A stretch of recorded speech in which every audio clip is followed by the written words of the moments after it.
Hi friends, welcome to my channel.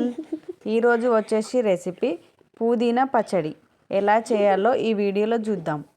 అన్నంలోకి చపాతీలోకి super ఉంటుంది.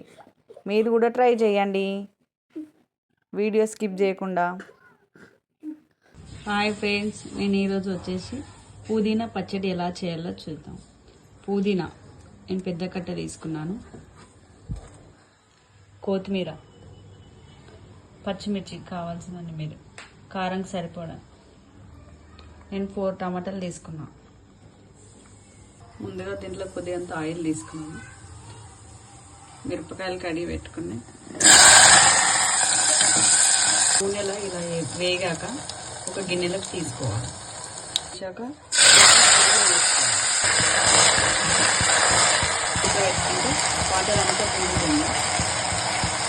స్టార్టింగ్లో వేసినప్పుడు దీన్ని ఎంతో ఉండే, ఇలా ఉడికిన కొద్దీ వాటర్ గుంజుకపోతే ఎంత అయిందో చూడండి. అంతా ఉడకబెట్టేసేయాలి గుంజుకపోయేదాకా. ఇలా వాటర్ అంతా ఉడికినాక ఆయిల్ వేసుకున్నాం. ఇలా ఉడికాక దీంట్లో టమాటాలు వేసుకోవాలి. ఇలా కొద్దిగా టమాటా ఉడికినాక మనం కట్ చేసుకున్న కొత్తిమీర వేసుకోవాలి. పొట్టు తీసిన ఒక ఎల్లిగడ్డ,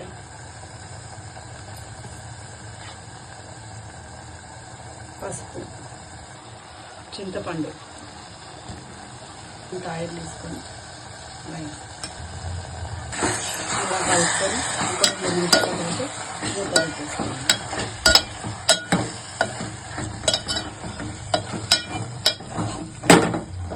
కొత్తిమీర పచ్చివాసన కూడా పోతుంది. ఒక 2 నిమిషాలు మూత పెట్టేసుకోవాలి.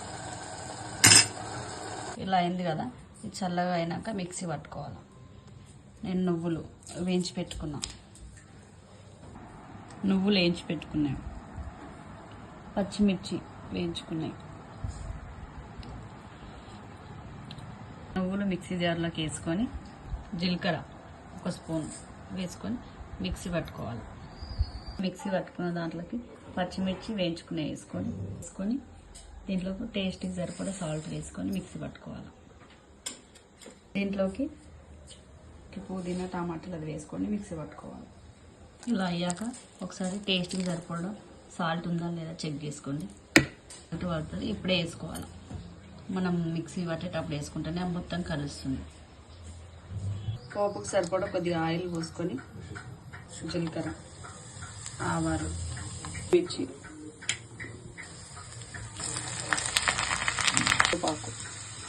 పసుపు వేసుకొని దీంట్లోకి వేసుకుంటే